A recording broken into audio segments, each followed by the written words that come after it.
नमस्कार, बहुत-बहुत स्वागत करते हैं आपका लेट्स क्रैक यूपीएससी सीएससी के हिंदी माध्यम के इस प्लेटफॉर्म पे। मैं हूं आपके साथ डॉक्टर ख्याति। अगर आपको याद आ रहा हो तो पिछले महीने भी हम लोगों ने आंसर राइटिंग कैसे करी जाए इस पे एक सीरीज पर हम लोगों ने चर्चा की थी। नाम था आंसर राइटिंग की निंजा टेक्निक। तो उसमें हमने ये जानना था कि दरअसल जब कीवर्ड्स रहते हैं तो उसमें आंसर कैसे लिखे जाते हैं, किन कीवर्ड्स में किस तरह का इंट्रोडक्शन और किस तरह का कंक्लूजन डाला जाता है, आंसर राइटिंग में डायग्राम वगैरह हम कैसे बनाते हैं।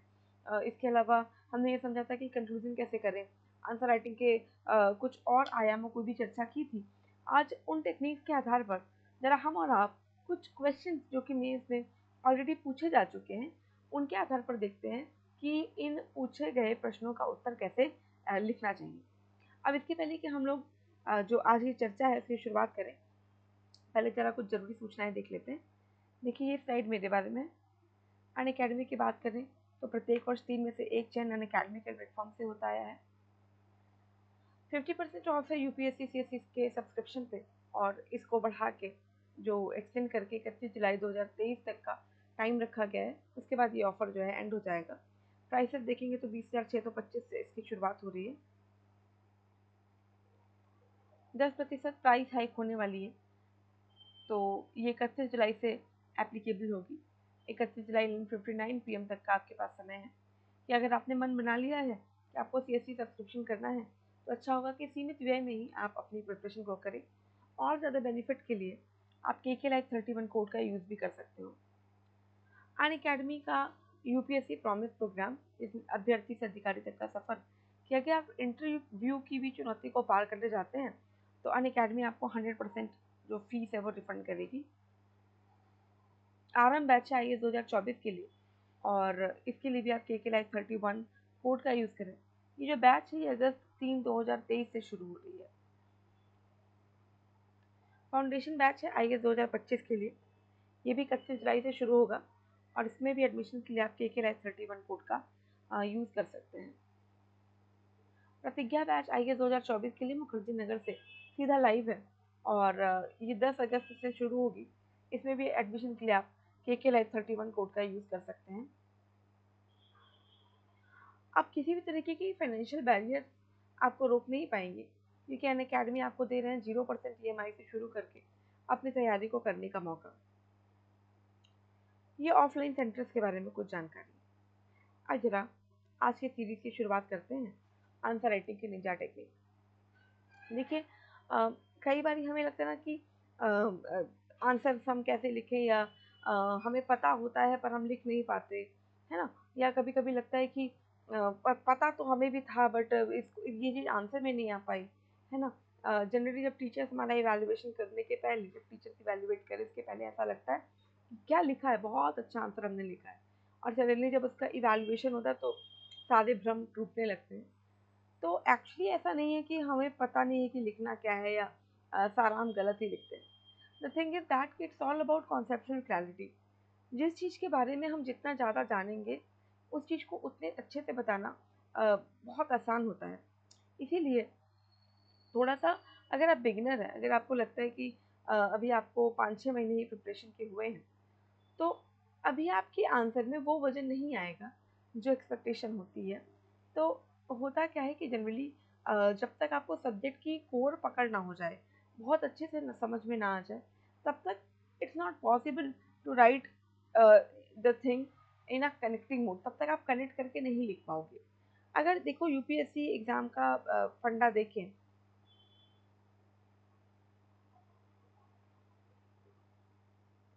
तो ये आस्क टेक्निक पे वर्क करता है।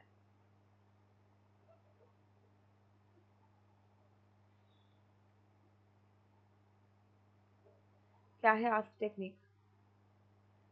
देखिए ट्रायंगल है, समझिए। इस ट्रायंगल को आस्क ट्रायंगल कहेंगे। इसमें सबसे नीचे होता है नॉलेज, फिर होती है आपकी स्ट्रैटेजी,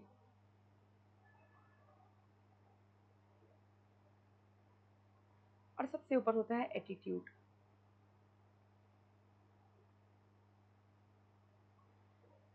अब ये यूपीएससी के पूरे एग्जाम के ड्यूरेशन में अगर आप देखें तो ट्रायंगल आपके लिए बहुत वैलिड होगा, कि चाहे तैयारी की बात करें तो भी यही तीनों मुद्दे पे हमें तैयारी करनी होती है कि पहले तो नॉलेज एक्वायर करिए, स्ट्रैटेजी बनाइए कि आप अपना रणनीति क्या लेके चल रहे हैं फॉर द एग्जामिनेशन। और सबसे चीज़ जो मैटर करती है वो था एटीट्यूड, कि आपका एटीट्यूड कैसा है।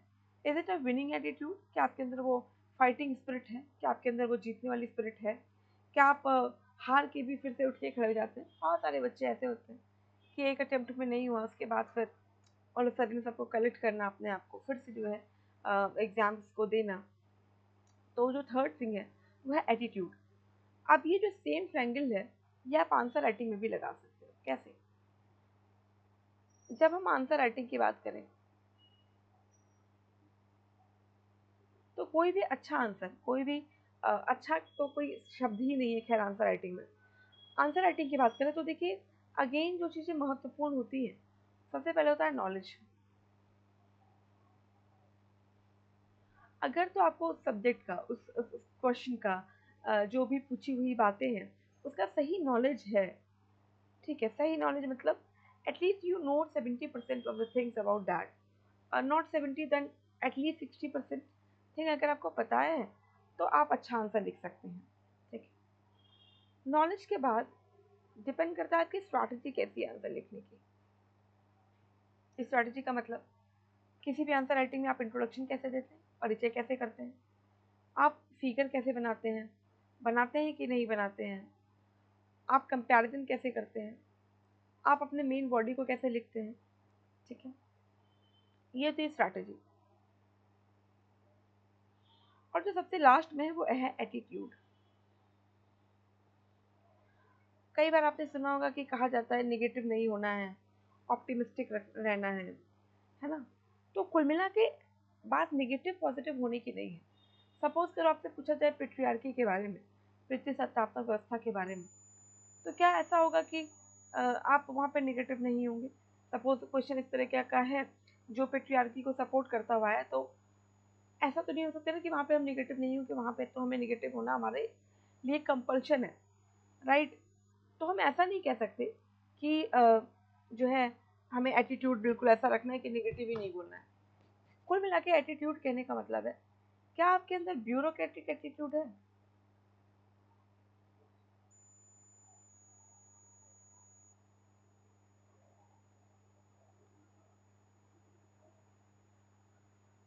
इसका मतलब ये हुआ कि जब आप अपना आंसर लिख रहे हैं तो क्या आपके आंसर में हमें निष्पक्षता दिख रही है? पढ़े होंगे जीएस पेपर 4 में जो सिविल सर्विसेज कंडक्ट रूल है, उसमें एक सिविल सर्वेंट के लिए क्या क्या रूल है, तो निष्पक्षता दिख रही है क्या? क्या आपके आंसर में वस्तुनिष्ठता है?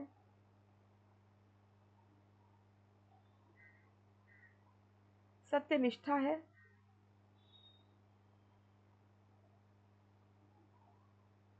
ईमानदारी है?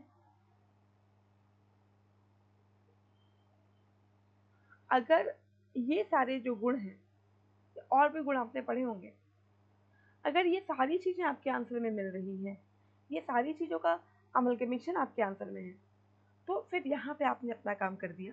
दैट मीन्स कि now you are eligible for at least 50% marks, है ना। देखिए, देखो जो बेस्ट आंसर है वो तो लिखा नहीं गया है, कोई नहीं कह सकता कि यही आंसर सबसे बेस्ट है। बट अगर हमने इतने मुद्दे की तहकीकात अपने आंसर में कर ली है तो फिर वही आंसर हमें बेस्ट जो है नंबर दिलाएगा, जो बेस्ट पॉसिबल मार्क्स होगा वो दिलाएगा। तो बेसिकली ये आस्क टेक्निक और आंसर राइटिंग का जो लिंकिंग है मेरे ख्याल में आप समझ रहे होंगे। आगे बढ़ते हैं जनाब, एंड बिफोर वी बिगिन कि क्वेश्चन नंबर 1 पे चलें, जैसे ये है क्वेश्चन नंबर 1 पे चलें, जरा कुछ चीज़ों की बात और कर लें।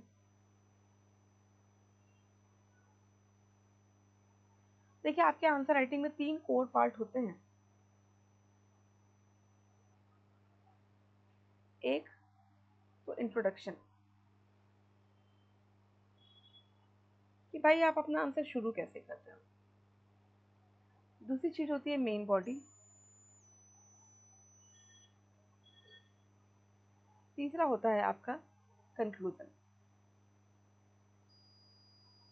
हर आंसर में इन्हीं तीनों चीज़ों के हिसाब से आपको आंसर लिखना होता है। सबसे पहले go for introduction then main body then conclusion.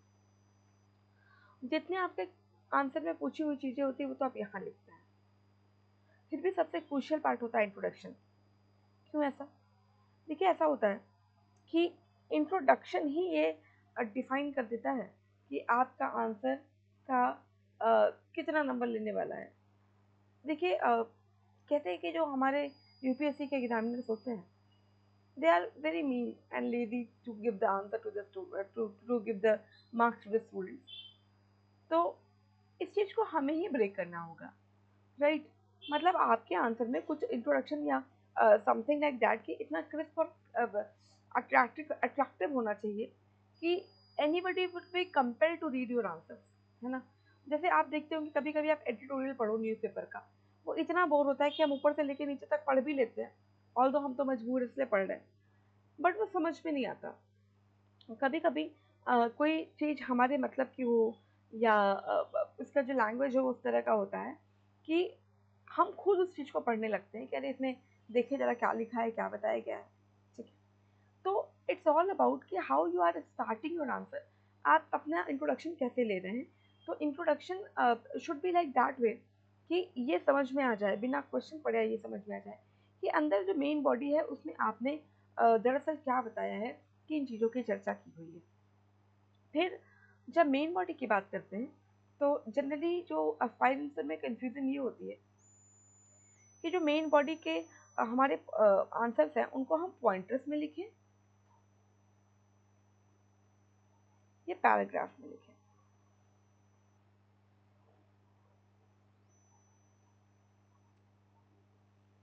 आप सोचो कि आप खुद एग्जामिनर हो या जब आप नोट्स वगैरह पढ़ते हो, ठीक है, तो आप ज़्यादा लीन किसके टुवर्ड्स होते हैं?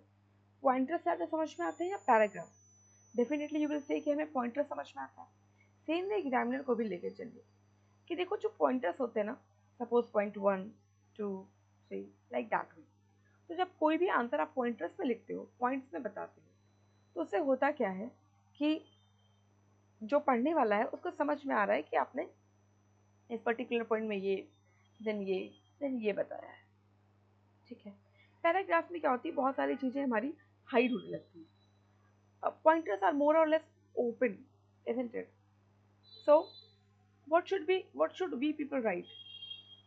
हम क्या करते हैं, हम दोनों का एमलगेमेशन कर लेते हैं।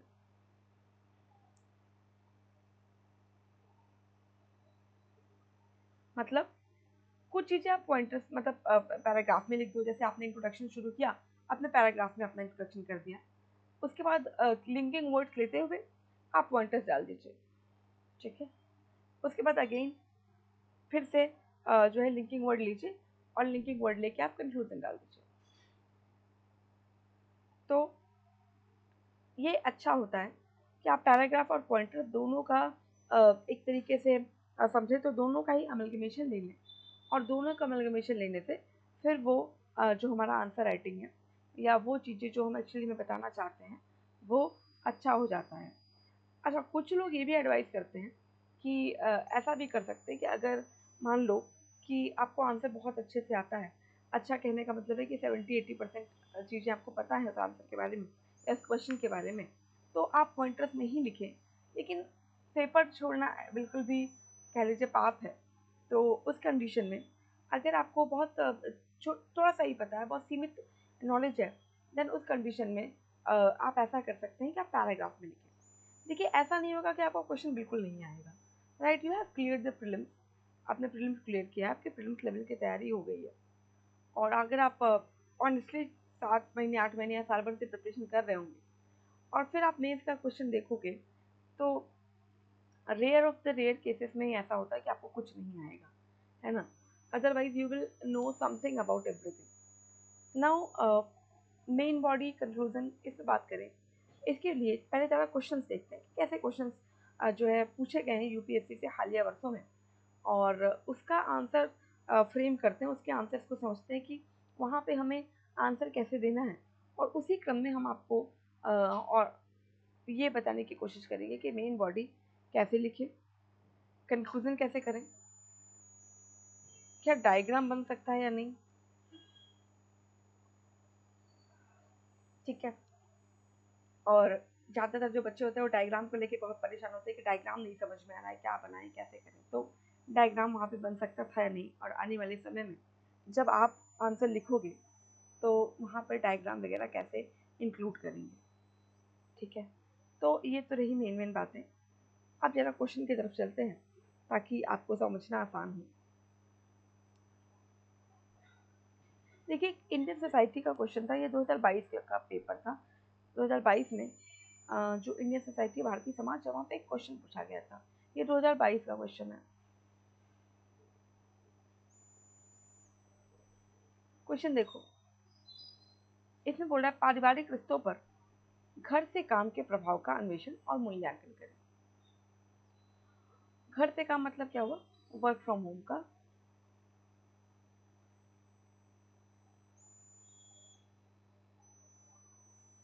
आपको क्या करना है? अन्वेषण, अन्वेषण मतलब पता करना है। जैसे आपका सीबीआई करता है ना इन्वेस्टिगेशन, इन्वेस्टिगेट करना है, मूल्यांकन करना है, मूल्य का आकलन करना है। ठीक है, अब ये आंसर आपको लिखना है 150 शब्द में। तो first of all let us bifurcate कि भाई हम क्या क्या लिखने वाले हैं।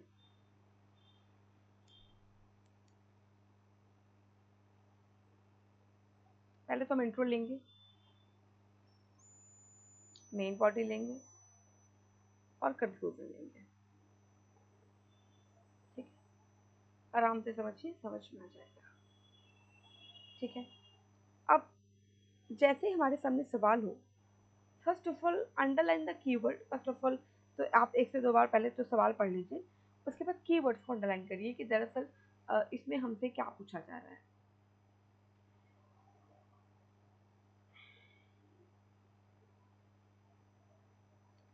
देखिए, कहाँ पूछ रहा है? घर के से काम के प्रभाव का अन्वेषण और मूल्यांकन कहाँ पे करना है? पहले बता रहा है पारिवारिक रिश्ते। इसमें क्या क्या मूल्यांकन करना है? घर से काम यानी वर्क फ्रॉम होम, इसका प्रभाव, इसका प्रभाव, इसको आपको अन्वेषण भी करना है, इन्वेस्टिगेट भी करना है, और फिर इसका मूल्यांकन भी करना है। अब जब कहते हैं इन्वेस्टिगेट, तो इन्वेस्टिगेशन का मतलब है इसके पॉजिटिव नेगेटिव। आपने बताया कि भाई कहाँ तक होता है, कब से शुरू हुआ, किस तरह के कामों को हम इसमें रखेंगे। जब मूल्यांकन करने की बात होती है, तो सपोज करो आप कभी किसी दुकान पे कोई सामान खरीदने गए हो, तो जनरली जब आप अपनी मम्मी के साथ जाएंगे, तो सपोज करो दुकान ने बोला कि शॉपकीपर ने बोला कि लेट से कि सामान 100 रुपए का है। तुरंत जो है मम्मी बोलती ना कि नहीं नहीं, 100 का थोड़ी तो 50 का मिल जाएगा। यानी वहाँ पर उन्होंने क्या किया? उस मूल्य का आकलन किया। मूल्य का आकलन कहने का मतलब है कि जितना आपने 100 रुपये बताया है, क्या वो 100 रुपये उसके लिए उचित मूल्य है? तो मूल्य का क्या करना है? आकलन करना है। मेरे ख्याल में आप सवाल को समझ पा रहे होंगे कि इसमें क्या चीज़ें पूछी गई हैं। मूल्यांकन करना है, मूल्य का आकलन करना है। ठीक है, किस हद तक, कहाँ तक, है ना? जो अन्वेषण आपने किया है वो किस हद तक है, कहाँ तक है। अब आते हैं इस पे कैसे लिखना चाहिए।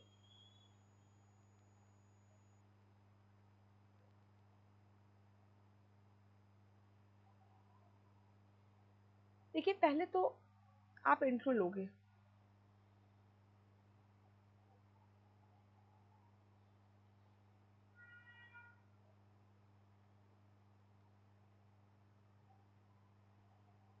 पहले आप इंट्रोडक्शन लिखेंगे। अब देखिए, जब भी आप मेंस के क्वेश्चन का इंट्रोडक्शन करें, तो आपके पास वैसे तो बहुत सारे मैथड्स हैं। जब अभी आप प्रैक्टिस मोड में हैं, तो आप कुछ चीज़ें कर सकते हैं। जैसे जो इजी भी हो, डिफाइन कर दीजिए। ठीक है, डिफाइन कर दीजिए जो भी आपको लगता है रिलेवेंट डेटा है, या जो भी आपको लगता है कीवर्ड है, उसको आप डिफाइन कर दें। कीवर्ड को जैसे आप यहाँ पे घर के काम को डिफाइन कर दीजिए कि घर से काम यानी वर्क फ्रॉम होम क्या होता है। ठीक है, या तो डिफाइन करो, या फिर आप क्या करो, उसी से संबंधित कोई डेटा दे दीजिए। ठीक है, अब डेटा देने का मतलब क्या हुआ? डेटा देने का मतलब ये नहीं है कि आपको बिल्कुल नीति आयोग की कोई रिपोर्ट जो है वहाँ पे कंसीडर कर देनी है। ठीक है, तो पे आपको जैसे डेटा मतलब कि सपोज करो कि किसी ने आपसे बोला या किसी रिपोर्ट में आपने कहीं पढ़ा हो कि वर्क फ्रॉम होम जो जॉब्स हैं वो आपका बढ़ता जा रहा है भारत में। तो क्यों बढ़ रहा है, क्या बढ़ रहा है, या किसी वर्ल्ड बैंक की लेट से रिपोर्ट आई, या कोविड-19 में बहुत सारे रिपोर्ट्स आए, है ना? तो you can code these reports in your answers. ठीक है, कब से भारत में शुरू हुआ, क्या चीज़ें हैं, जैसे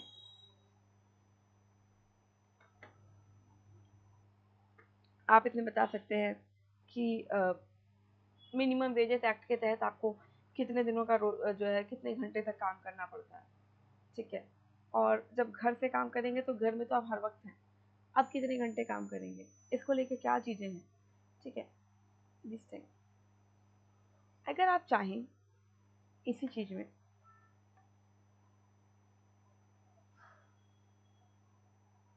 यहाँ पे आप एनेक्डोट बना के भी अपनी बातें कर सकते हैं।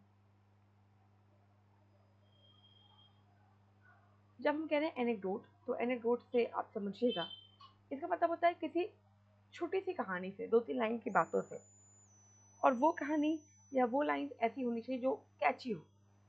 आप एनसीईआरटी से कुछ चीज़ें ले सकते हो। जैसे आप देखते होंगे एनसीईआरटी की किताबों में अ, होता क्या है कि जब भी वो कोई चीज़, कोई टॉपिक शुरू करते हैं, तो आप देखते होंगे कि पहले बहुत सारी भूमिका बनाई जाती है। जैसे वो बताते हैं कि बूझो पहेली से कहता है तो पहेली बोलती है। ठीक है, समथिंग लाइक दैट हुए। तो आप उसी तरीके से अपनी बातें शुरू कर सकते हैं।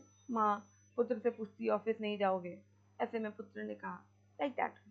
ठीक है, कर सकते हैं, आप ये भी कर सकते हैं, बट यहाँ पे बस थोड़ा सा खतरा ये रहता है कि हमें ऐसा लगता है कि पता चला हम कहानी ही लिख रहे हैं। कहानी नहीं लिखे, 2 लाइन में बस उसको करेक्ट कर देना है। ठीक है, मैं बताते हैं तो कैसे होगा। कंपैरिजन भी कर सकते हैं।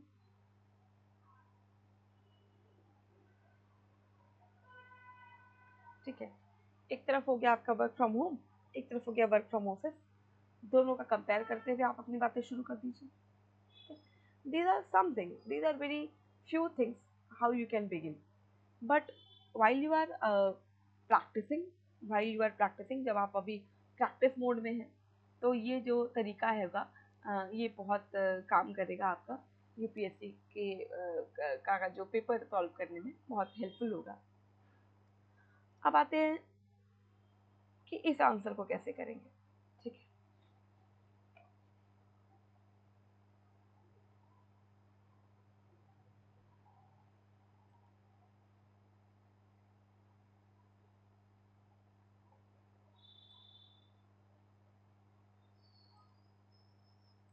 ओके,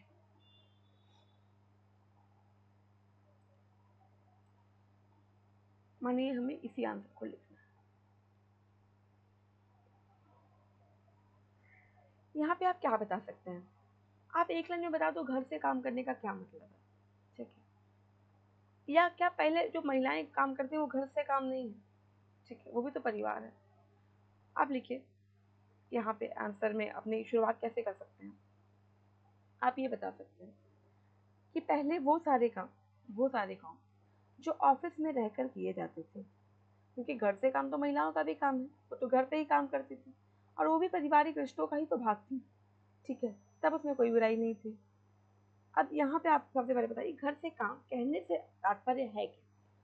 यहाँ पे आप बताइए घर से काम कहने का तात्पर्य है कि पहले हर वो काम जो घर से बाहर ऑफिस में या किसी अन्य स्थान पर, कोई बहुत सारे लोग फील्ड वर्क करते थे, अन्य स्थानों पर जाकर किए जाते थे, और जिससे आपको कुछ जीवन निर्वहन के लिए सैलरी, वेतन, इंसेंटिव जैसी चीज़ें मिलती थी।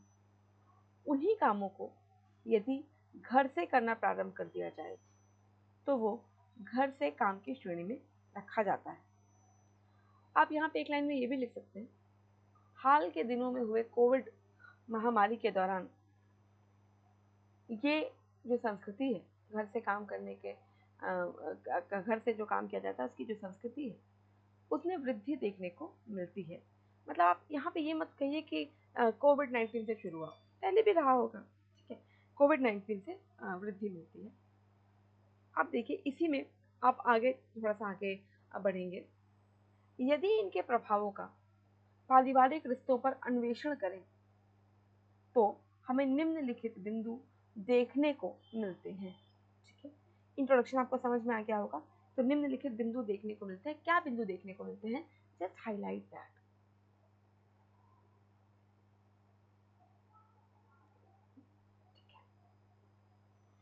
कि पहले आप ये बताइए कि पहले जो है शुरू में जो आइडियल लाइफ होता था, आदर्श जीवन होता था, वहाँ पर ऐसा माना जाता था कि जब आप घर पर आएँ, तो आप घर के होकर आएँ।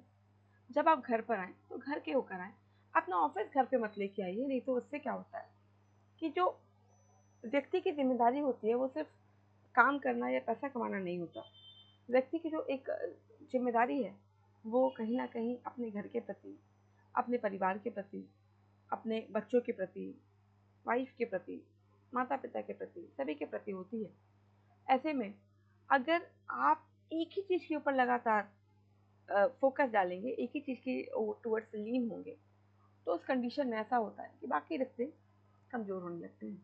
और किसी भी ह्यूमन का ओवरऑल डेवलपमेंट होने के लिए ज़रूरी है कि वर्क लाइफ, पर्सनल लाइफ और प्रोफेशनल लाइफ, इन तीनों का एक उचित समायोजन हमारे पास होना चाहिए।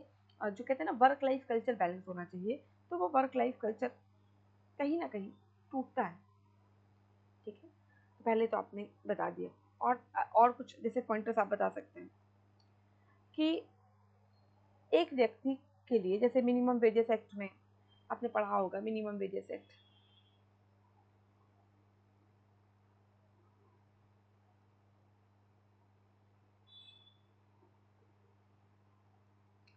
इस तरह के जो एक्ट थे, यहाँ पे पहले ये सारी चीज़ें डिफाइन थी कि एक व्यक्ति की कैपेसिटी कितनी है और वो व्यक्ति कितनी देर आप उससे काम ले सकते हैं।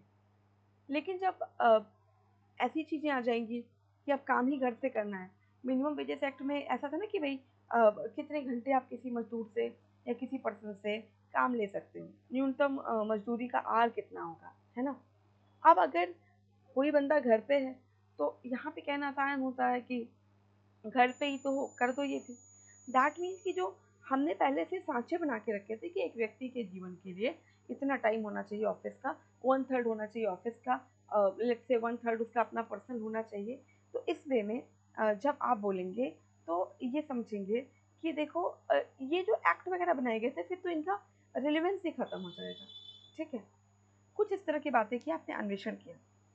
अब देखिए, इसमें करना तो आपको मूल्यांकन है। मूल्यांकन का मतलब कितना सही, कितना गलत, कितना इस बात से आप इत्तेफ़ाक रखते हैं, कितना नहीं।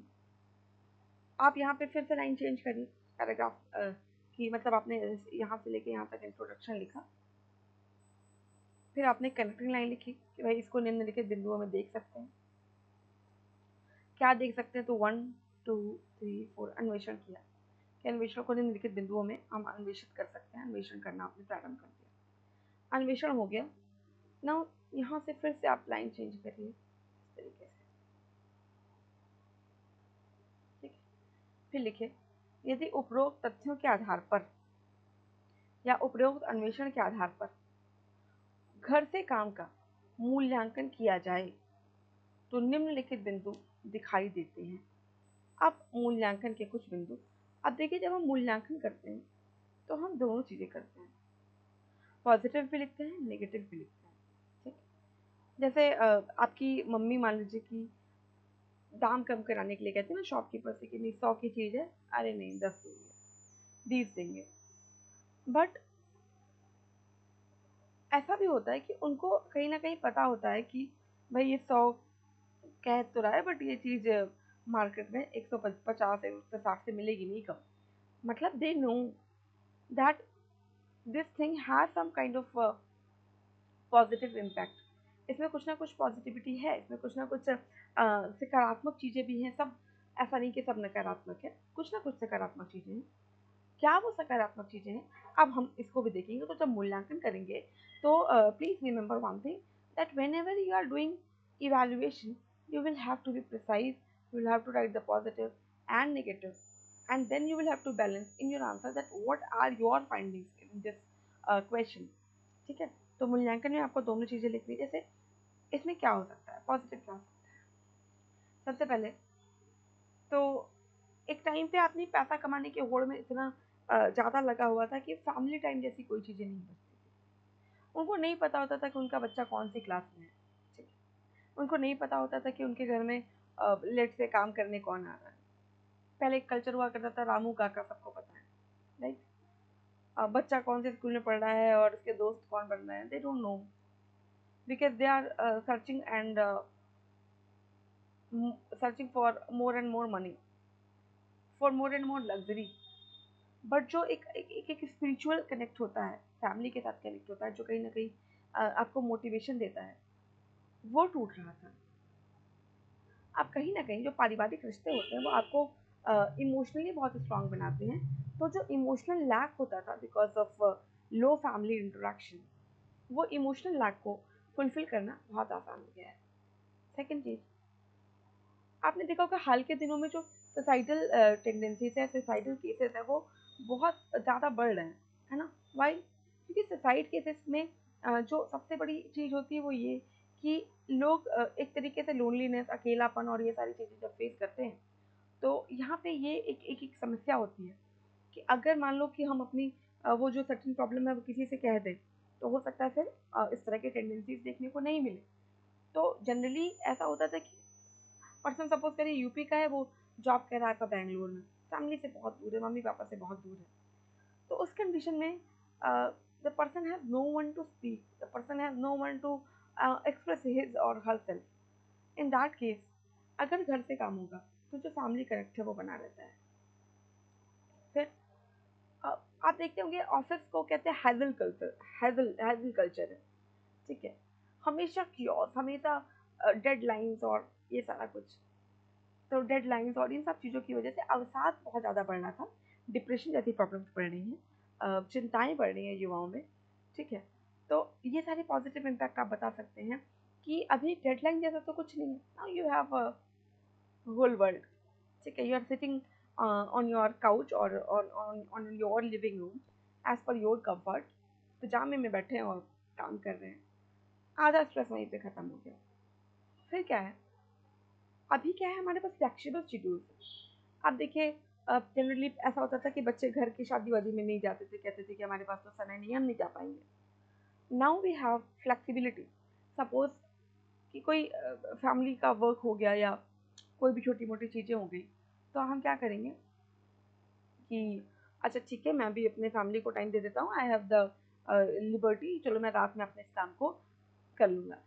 तो अभी क्या हो गया, थोड़ी सी फ्लेक्सिबिलिटी आ गई, फ्लेक्सिबल शेड्यूल्स हो गए जो आपने आपने अपने काम के लिए जो है तय किए थे। अब जरा इसकी कुछ नेगेटिव चीज़ें भी देखते हैं।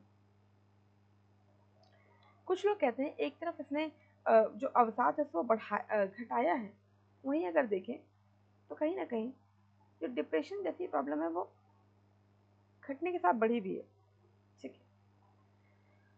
कई बार ऐसा होता था कि अ, व्यक्ति बहुत अनभिज्ञ रहता है, पता ही नहीं उसको कि क्या चल रहा है घर परिवार में। अचानक पता चला घर पे हैं, घर की समस्याएं देखते देखते देखते देखते ऐसा लगता है कि बाहर ही अच्छा था, है ना।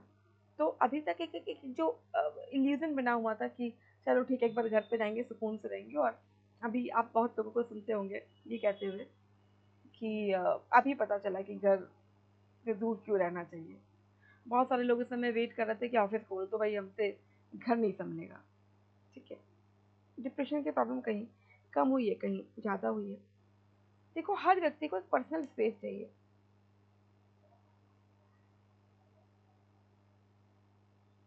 पर्सनल स्पेस, और वो भी आज के समय में it's a need of the hour, right? At least you need some time for only to spend with yourself. तो जब वर्क फ्रॉम होम जैसी चीज़ें नहीं होती हैं, तो जनरली जो 24 घंटे में से एक आधा घंटा आप अपने लिए निकालते हो।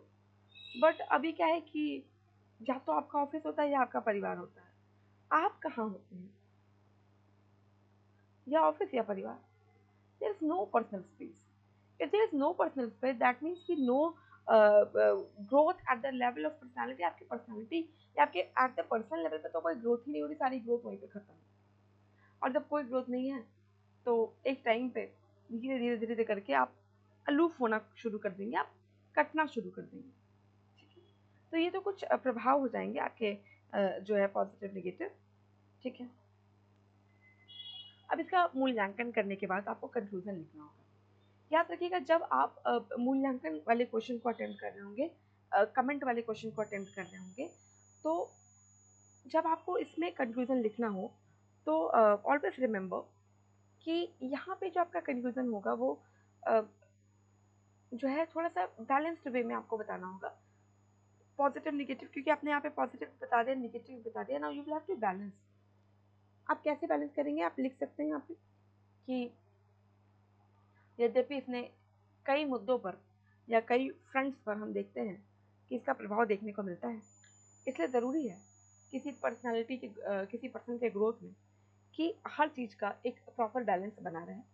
ऐसे में वर्क फ्रॉम होम का अगर हमें सुनियोजित उपयोग करना है, क्योंकि आने वाली सदी हो सकता है आने वाले समय में वर्क फ्रॉम होम का कल्चर बढ़े, तो इसको लेकर पहले तो क्लियर बाउंड्रीज होनी चाहिए, फैमिली टाइम, पर्सनल टाइम, इन सब चीज़ों को लेकर।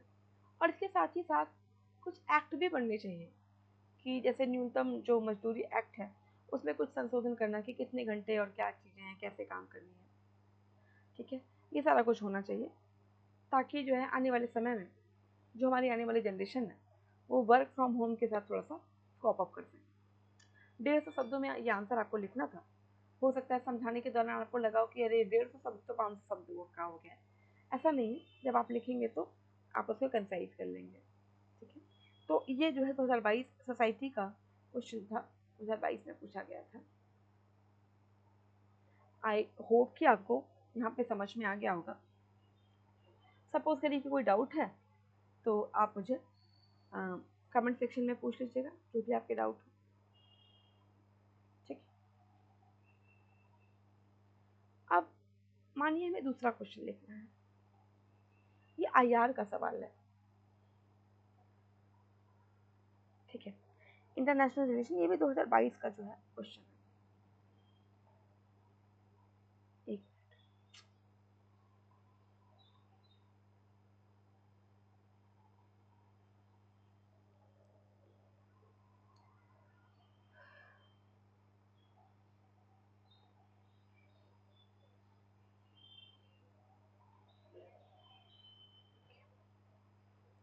पहले जरा सवाल को समझिए, फिर से वही टेक्निक कि first of all read the question in a proper way. पहले आप सवाल को बहुत बहुत अच्छी तरीके से समझो कि दरअसल ये हमसे क्या पूछना चाह रहा है, ये हमें क्या बता रहा है।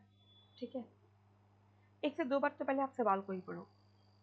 पहले देखिए, पहले पढ़िए संयुक्त राष्ट्र सुरक्षा परिषद। अगर आप इंग्लिश में देख रहे हैं तो कुछ कीवर्ड्स देखिए। ये क्वेश्चन है यूनाइटेड नेशन सिक्योरिटी काउंसिल का। ठीक है, यूनाइटेड नेशन सिक्योरिटी काउंसिल में स्थायी सीट के खोज में भारत के समक्ष आने वाली बाधाओं पर चर्चा कीजिए। ठीक है, कहाँ पर आने वाली बाधा? स्थायी सीट। कहाँ की स्थायी सीट? संयुक्त राष्ट्र सुरक्षा परिषद की। आई होप कि आप पहले क्वेश्चन समझ पा रहे होंगे कि यहाँ पे दरअसल कह क्या रहा है, कहाँ पे आपको स्थायी सीट में बाधाएं आ रही हैं। तो आपने कहा कि भाई ये जो संयुक्त राष्ट्र सुरक्षा परिषद है उसमें, तो संयुक्त राष्ट्र सुरक्षा परिषद ये कौन है ना? दैट मीन्स कि सबसे पहले आप ये तो बताओ कि जो संयुक्त राष्ट्र सुरक्षा परिषद, आप किसको कह रहे हैं, कौन है सुरक्षा परिषद, क्या क्या मतलब है आपका सुरक्षा परिषद जब आप कह रहे हैं उसको बताने से। तो आप क्या बताएंगे कि द्वितीय विश्व युद्ध के दौरान या द्वितीय विश्व युद्ध की समाप्ति पर विश्व में शांति बहाली के लिए संयुक्त राष्ट्र का निर्माण किया गया और ये अपनी सिस्टर बॉडीज के साथ काम करता है, जिन्हीं में से एक है सुरक्षा परिषद यानी यूनाइटेड नेशन सिक्योरिटी काउंसिल। ठीक है, इन सुरक्षा परिषद के देशों में 5 जो है स्थायी देश होते हैं, स्थायी सदस्य होते हैं। ठीक है, जिनके पास वीटो की शक्ति होती है, बाकी अन्य देशों के पास वीटो की शक्ति नहीं होती है। थोड़ा सा इंट्रोडक्शन दीजिए एटलीस्ट, सो दैट कि आप पहले अपने आंसर्स पे आ तो जाएं, पहले आप अपने आंसर के एक लेवल पे आ जाएं, तब तक आप अपना इंट्रोडक्शन दे दो। फिर देखिए यहाँ पे आप आ रहे हैं ना, बाधाओं पर चर्चा कीजिए। और क्या करना है, चर्चा। एक चीज याद रखिएगा, जब भी क्वेश्चन होता है चर्चा का, यानी क्या क्वेश्चन पूछा है, डिस्कस करो। अभी जैसे हम और आप बातें कर रहे हैं, तो हम और आप आपस में क्या कर रहे हैं, डिस्कशन मतलब जहाँ पे बहुत सारे लोगों के अलग अलग मत हो सकते हैं। सपोज सिंपल क्वेश्चन ऐसे चले, जैसे कुछ लोग कहते हैं चाय बहुत अच्छी होती है, कॉफ़ी अच्छी नहीं होती है। अब इस मुद्दे पर चर्चा शुरू हो गई। किसी ने बोला नहीं चाय एक्सेसिबल है, कॉफ़ी कहाँ मिलेगी। कोई बोल रहा है कि नहीं कॉफ़ी लेकिन थोड़ा सा ज़्यादा सही में रिफ्रेशिंग तो होती है। यानी यहाँ पे कई सारे लोगों के अलग अलग जो हित होंगे, कई सारे लोगों के अलग अलग तथ्य होंगे। हर तथ्यों पे लोग अपनी बात कर रहे होंगे। खैर जब आप अपना डिस्कशन ख़त्म करते हैं तो फाइनली आप बोलते हैं कि हाँ ठीक है, चाय कॉफ़ी दोनों सही है। जो भी मतलब फाइंडिंग्स आपको मिलती है डिस्कशन के दौरान, वो आप कंक्लूजन में डालते हैं। तो यही चीज़ जब यूपीएससी के क्वेश्चन में डिस्कस लिखा हो, याद रखिएगा यहाँ पे आपको स्टेक होल्डर्स फाइंड करने हैं कि किन लोगों के राय में क्या मत हो सकता है। जैसे एक एक विकसित देश क्या सोचता है, एक एक वो देश क्या सोचता है जिसके पास ऑलरेडी सदस्यता है, एक वो देश क्या सोचता है जिसके पास सदस्यता नहीं है। Now you will have to find out various stakeholders सबके हिसाब से सबका मत आपको लिखना है। ठीक है, तो जैसे पहले आपने बताया संयुक्त राष्ट्र सुरक्षा परिषद है कौन, ये वीटो की शक्ति है कौन।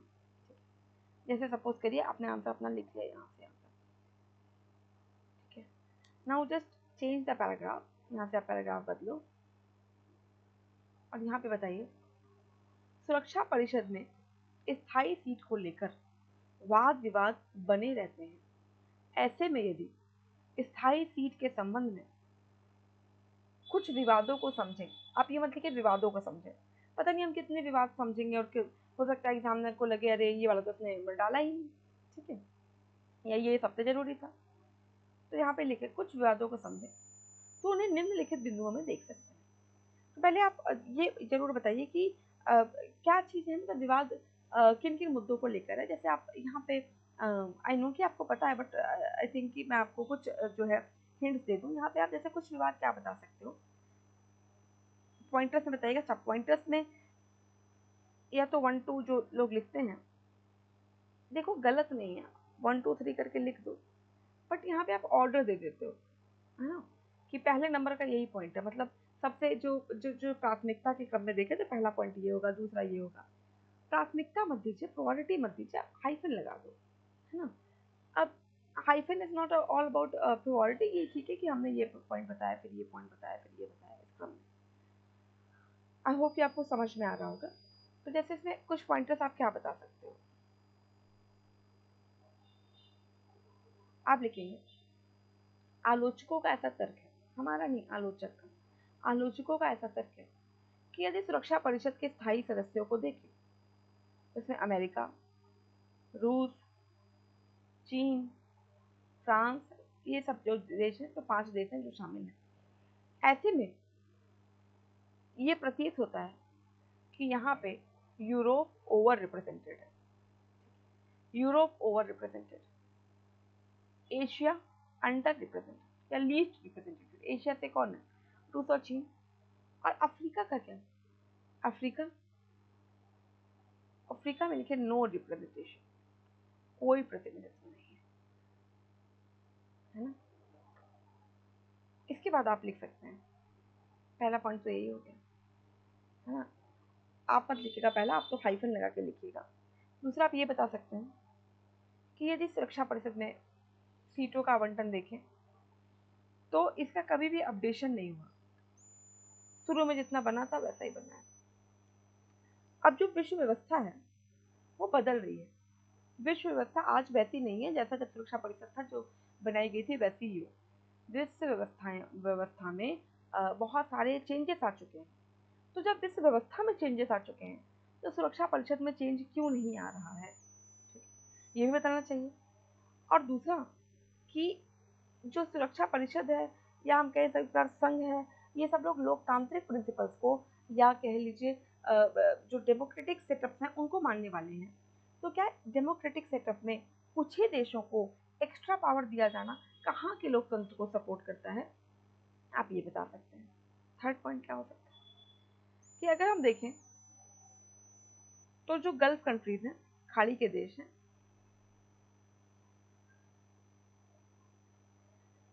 खाड़ी के देश जैसे आपका जिसको जो जो प्रोमिनेंटली हम मुस्लिम कंट्रीज कहते हैं, अगर देखो तो मुस्लिम कंट्रीज का तो कोई रिप्रेजेंटेशन नहीं है, ठीक है, कोई रिप्रेजेंट। और इनके से की बात करें तो चाहे ओपेक हो या सेंट्रल एशियन कोई एजेंसी हो, सब में ये एक प्रोमिनेंट रोल रखते हैं, है ना। अब देखो तालिबान का मुद्दा कहीं ना कहीं ग्लोबल मुद्दा है। अब देखिए जो हिजबुल्ला का मुद्दा है वो ग्लोबल मुद्दा है। ऐसे में कोई भी मुस्लिम देशों का तो यहाँ पे नेतृत्व ही नहीं है, उनकी तो कोई भागीदारी, उनका तो कोई सुनने वाला ही नहीं है, ठीक है। तो एक ये भी मुद्दा है। अब ये भी आप बताएंगे कि ऐसा नहीं है कि जो वीटो का मिसयूज है उसकी खबरें नहीं आती, है ना। वीटो का ऐसा भी नहीं कि बहुत अच्छा यूज हुआ है। आप यहाँ पे ये बताएंगे कि आलोचक ऐसा भी कहते हैं कि वीटो को लेकर हमेशा जो है क्या कहते हैं पक्षपात के आरोप भी लगते रहते हैं। याद होगा वो जो आतंकवादी था, है ना, उसको लेकर चाइना बार बार वीटो लगा दे रहा था, तो पक्षपात के आरोप भी लगते रहते हैं। इसके अलावा यहाँ पे लिखो it's lack of global governance.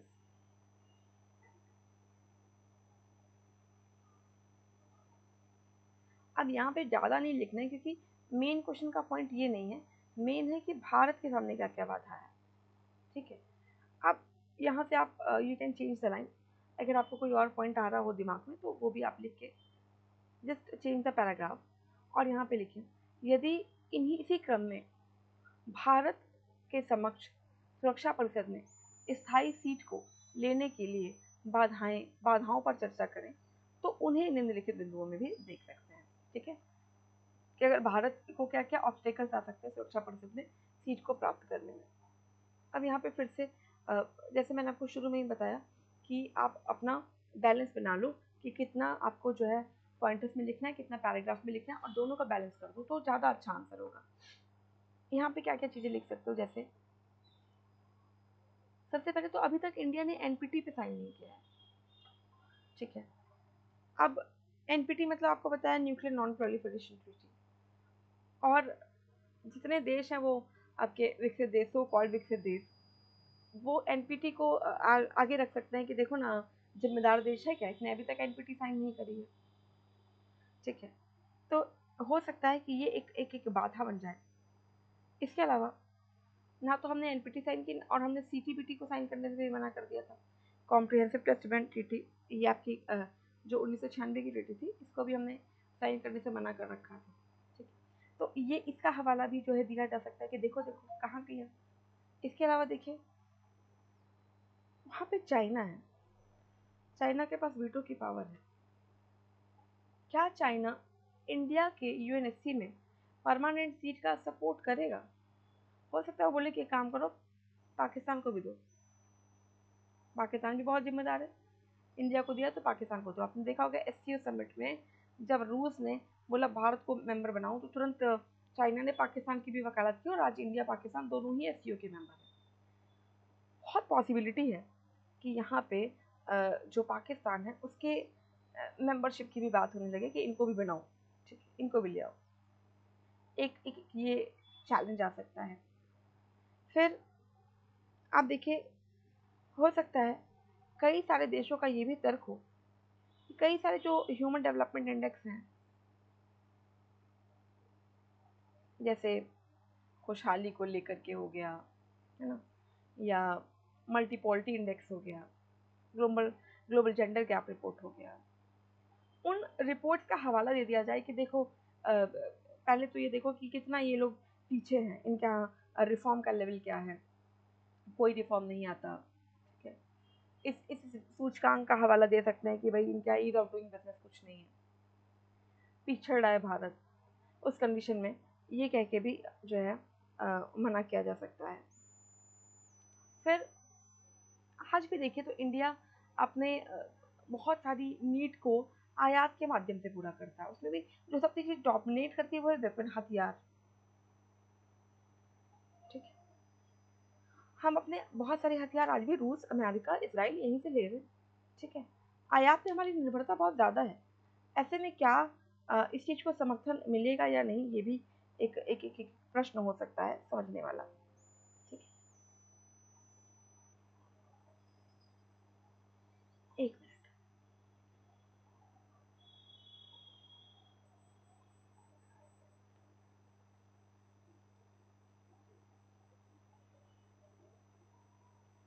फिर आपको यहाँ पे भी कंक्लूजन देना होगा।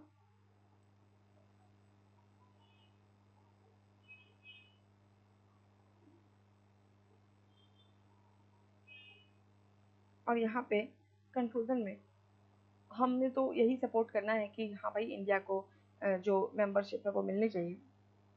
यहाँ पे आप कंक्लूजन देते हुए कुछ इस तरीके से बता सकते हैं कि कोई भी संस्था, जैसे कोई भी व्यक्ति, संस्था या राज्य या विश्व एक रुकी हुई व्यवस्था नहीं है, ये सतत है। और सततता के लिए आवश्यक है कि जैसे जैसे नियम बदल रहे हैं, जैसे जैसे समाज बदल रहा है, उसी के हिसाब से जो व्यवस्थाएं हैं वो भी बदलें। अगर व्यवस्था रिजिड हो जाती है, नहीं बदलती है, तो ऐसे में उसके टूटने की संभावनाएं बढ़ जाती हैं। यदि इस संबंध में संयुक्त राष्ट्र सुरक्षा परिषद को देखें तो क्योंकि विश्व व्यवस्था बदल रही है, ऐसे में आवश्यक है कि संस्था भी समय के साथ बदले। और भारत ही नहीं बल्कि अन्य जो विकासशील देश हैं या अन्य जो देश हैं जो अपनी दावेदारी प्रस्तुत कर रहे हैं, उन पर ध्यान दिया जाए। और संस्था लंबे समय तक काम करे, इसलिए ज़रूरी है उसमें सततता लाना, और उसमें सततता लाने का प्रयास किया जाना चाहिए। Like that way you can write your answers. I hope कि आपको थोड़ी सी क्लैरिटी मिल रही होगी। ठीक है, बाकी अगर इस क्वेश्चन में भी आपको कोई डाउट हो रहा है कि कैसे करेंगे, नहीं समझ में आया क्या चीज़ें, तो do let me know in the comment section. आप मेरे को कमेंट सेक्शन बताइएगा, तो accordingly I will try to help you out. ठीक है, अब कुछ क्वेश्चन और देख लेते हैं। जैसे एक ये क्वेश्चन है, गवर्नेंस का सवाल, पॉलिटी गवर्नेंस का। चलो इसमें मैं आपको हिंट दे देती हूँ, आप इसको लिखिएगा। देखिए, कैग के बारे में क्वेश्चन है। कैग को लेके यूपीएससी के पेपर में अगर आप देखें तो लगभग लगभग हर साल कैग से सवाल पूछे गए हैं। एक ऐसा टॉपिक है जो कि हम और आप छोड़ ही नहीं सकते हैं जब हमारी तैयारी हमें करनी है। तो CAG is something which we people have to stick. आना ही क्वेश्चन है वहाँ से।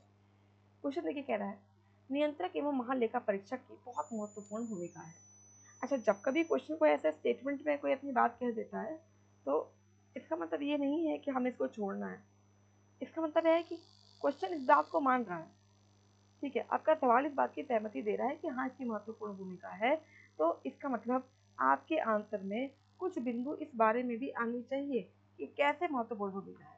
ठीक है, क्या है कि महत्वपूर्ण भूमिका है, नहीं है, क्या है तो कैसे है। मतलब you will have to write certain thing about that particular line which the question has inserted under inverted comma।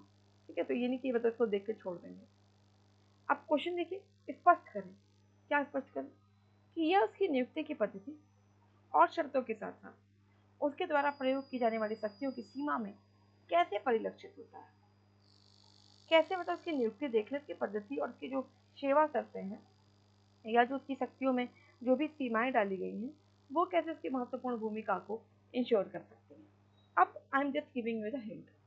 मैंने आपको शुरू में ही बताया कि आप अपने उत्तर को या तो आप डिफाइन कर दीजिए, मतलब या तो परिभाषित कर दें, या एनेक्डोट बना लें, कंपेयर कर लें, या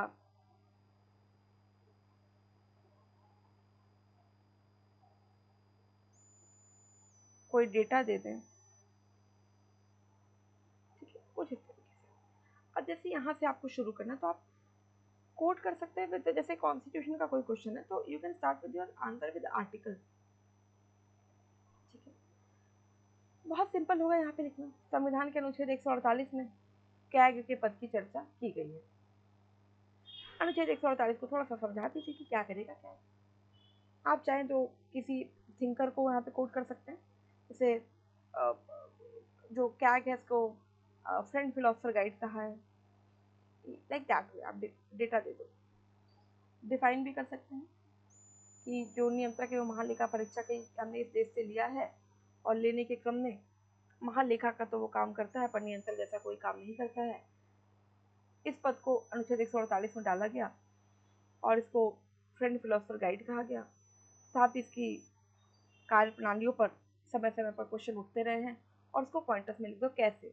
ठीक है, यहाँ पे ऐसे करके लिखो। पहले आपने लिखा पैराग्राफ, यहाँ से यहाँ तक थोड़ा सा बैलेंस किया, कनेक्टिविटी बनाई और फिर 1 2 3 4 5 ऐसे करके कुछ पॉइंटर्स। ठीक है, ये लिखा।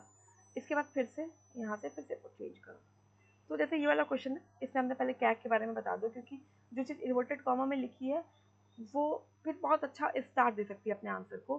तो जैसे नियंत्रक एवं महालेखा परीक्षक की बहुत महत्वपूर्ण भूमिका है, आप नियंत्रक एवं महालेखा परीक्षक को ही बता दें अपने क्वेश्चन में, तो आपके लिए अच्छा स्टार्ट मिल जाएगा, अच्छा तरीका मिल जाएगा अपने आंसर को शुरू करने का।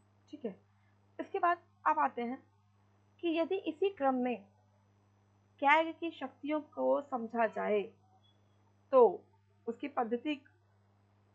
पद्धति सेवा शर्तों और शक्तियों को निम्नलिखित बिंदुओं में देख सकते हैं।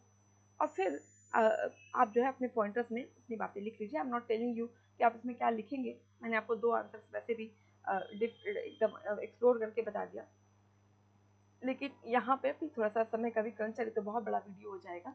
तो यहाँ पे आप अपनी तरफ देखिएगा, अपने लक्ष्य में आपने पढ़ा होगा या आप अभी गवर्नेंस वगैरह पढ़े होंगे, आप जानते होंगे। तो वहाँ से जैसे क्या कार्य पद्धति नियुक्ति की पद्धति आप इसमें ये बता देंगे कि जैसे यहाँ पे ऐसा भी होता है, फॉर एग्जाम्पल ओनली, आप उसको और अच्छा करिएगा कि जैसे एक बार कैग बन गया तो उसको उसके पद के दौरान, मतलब उसकी पदावधि के दौरान उसकी सैलरी वगैरह को कम नहीं किया जा सकता, लाइक दैट वे। ठीक है, इसके अलावा भी जैसे आप यहाँ पे कुछ नकारात्मक बिंदु भी अवश्य डालें कि देखो इसको इतना महत्वपूर्ण पद है तो इसको चुनने के लिए प्रॉपर समिति होनी चाहिए, ये सारा कुछ होना चाहिए, पर ऐसा कुछ दिखाई नहीं देता है। ठीक है, कोई भी लोक वित्त का विशेषज्ञ कैग बन जाता है, तो ऐसे में वो नियंत्रक का कोई काम नहीं करता। आप ये भी लिख सकते हैं कि संविधान में कैग पद तो लिया गया, लेकिन इसको नियंत्रण करने का कोई भी राइट नहीं दिया गया। आप ऐसे लिख सकते हैं कि पहले किसी भी काम को करने के लिए हमारे जो इवैल्यूएशन है या इवैल्यूएशन होता है, उसके पहले असेसमेंट होना चाहिए। आप बता सकते हैं कि पहले अगर हम इंडियन कॉन्टेक्स्ट में बात करें तो ज़रूरी होता है कि किसी भी काम को करने के पहले उसका जो है पहले से असेसमेंट कर लिया जाए कि इसका इन्वायरमेंट पे कितना असेसमेंट होगा, इसका सोशल असेसमेंट कितना होगा, पॉलिटिकल असेसमेंट कितना होगा, और उसके बाद जो है हमें अपना काम करना चाहिए, इसके बाद किसी भी पॉलिसी को फ्रेम करना चाहिए। लेकिन जब कैग को देखते हैं तो इसका रोल कब आता है, जब काम हो जाता है तब। और जब अब काम हो ही गया है तो फिर आप सिर्फ और सिर्फ लॉस देख सकते हो, रिकमेंड कर सकते हो। किसने लॉस कॉज किया, इसको कैग अपनी तरफ से कोई सजा नहीं दे सकता। इसीलिए एक बार तो यूपीएससी ने यहाँ तक कह दिया था कि कैग एक नखदंत विहीन संस्था है। That means it's a nailless and a toothless body. अभी ये लाइन लिखी, क्या आलोचक कैसे कहते, ये कैग तो एक नखदंत विहीन संस्था है। अब आइए कि इसका इसका बैलेंस कैसे करेंगे, इसका कंक्लूजन कैसे लेंगे। देन राइट द कंक्लूजन कि भाई आपको क्या लगा, आपने स्पष्टीकरण में क्या पाया कि नियंत्रक और महालेखा परीक्षक का जो पद है वो महत्वपूर्ण है, इसकी आलोचना इन आधारों पर होती है। तो लास्ट में आप क्या सोचते हैं, आप पॉजिटिव नोट पे इसको एंड करेंगे। गवर्नेंस का सवाल है तो आप यहाँ पे बता दीजिएगा कि जो है हाँ आवश्यक है, और पर हर हाल में ज़रूरी है कि जनतंत्र में जनता की प्रमुखता बनी रहे। ऐसे में यदि कैग को कोई मतलब रेगुलेटिंग पावर दिया जाएगा तो कहीं ना कहीं कार्यपालिका की जो चीज़ें हैं वो डोमिनेट करेंगी और अल्टीमेटली जनता की शक्ति बनी रहनी चाहिए। इसलिए ज़रूरी है कि कैग की रिपोर्ट जो पब्लिक अकाउंट कमेटी है उस तक रखी जाए या संसद तक रखी जाए। संसद इसको जाए जहाँ रखाए, क्योंकि संसद की सर्वोच्चता मतलब आपके लोगों की सर्वोच्चता, पीपल ऑफ इंडिया की सर्वोच्चता, और लोकतंत्र के लिए पीपल ऑफ इंडिया या सिटीजन ऑफ इंडिया की सर्वोच्चता बनाए रखना जाना जरूरी है। इसीलिए इस पद में बैलेंस किया गया है लोक और तंत्र के मध्य, और इसीलिए कैग के पास एब्सोल्यूट पावर नहीं है। ठीक है, आप इस क्रम में अपना आंसर बता सकते हैं। जैसे एक क्वेश्चन ये है आपका हाल के दिनों में भारत में आर्थिक विकास की प्रकृति को अक्सर रोजगार विहीन विकास के रूप में वर्णित किया जाता है। क्या आप इस दृष्टिकोण से सहमत हैं? अपने उत्तर के पक्ष में तर्क दीजिए। देखिए, इस तरह के क्वेश्चन में आप पक्ष और विपक्ष दोनों बताइए, कितना सहमत है और कितना सहमत नहीं है। भले से आपसे पूछा है कि कितना आपसे सहमति पूछी जा रही है, क्या आप सहमत हैं? तो अगर आप सहमत हैं तो क्यों सहमत है ये लिखना होगा। अगर आप सहमत नहीं है तो क्यों नहीं है ये भी लिखना होगा। दूसरा, आर्थिक विकास हो रहा है, एक सेकेंड,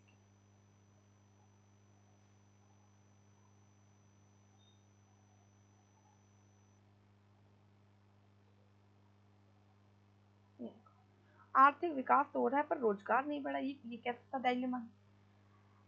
तो इसमें भी सेम थिंग कि you will have to write about intro, main body, conclusion, सारी बातें आपको इसमें बतानी होंगी। I am just giving you the hint of this question, कैसे कर सकते हैं। आप पहले बता दीजिए कि जैसे अगर भारत को देखें तो हमारे यहाँ पे सेवा क्षेत्र की बहुलता है। सेवा क्षेत्र ज़्यादा लोगों को रोजगार दे नहीं सकता, अभी लोग ज़्यादा स्किल नहीं है। ऐसे में जरूरी था कि विनिर्माण क्षेत्र को बढ़ावा दिया जाए, और भारत की जो मुख्य व्यवस्था है वहाँ पे सेवा क्षेत्र बढ़ता जा रहा है तो लोगों को रोजगार नहीं मिल रहा है। ऐसे में ज़्यादातर लोग जो है कृषि कर रहे हैं, तो जब सब लोग कृषि कर रहे हैं तो ऐसे में कहीं ना कहीं जो छिपी हुई बेरोजगारी वो बढ़ रही है। कुछ आप डेटा दे सकते हैं, जैसे आप डेटा दे सकते हैं centre for monitoring Indian economy,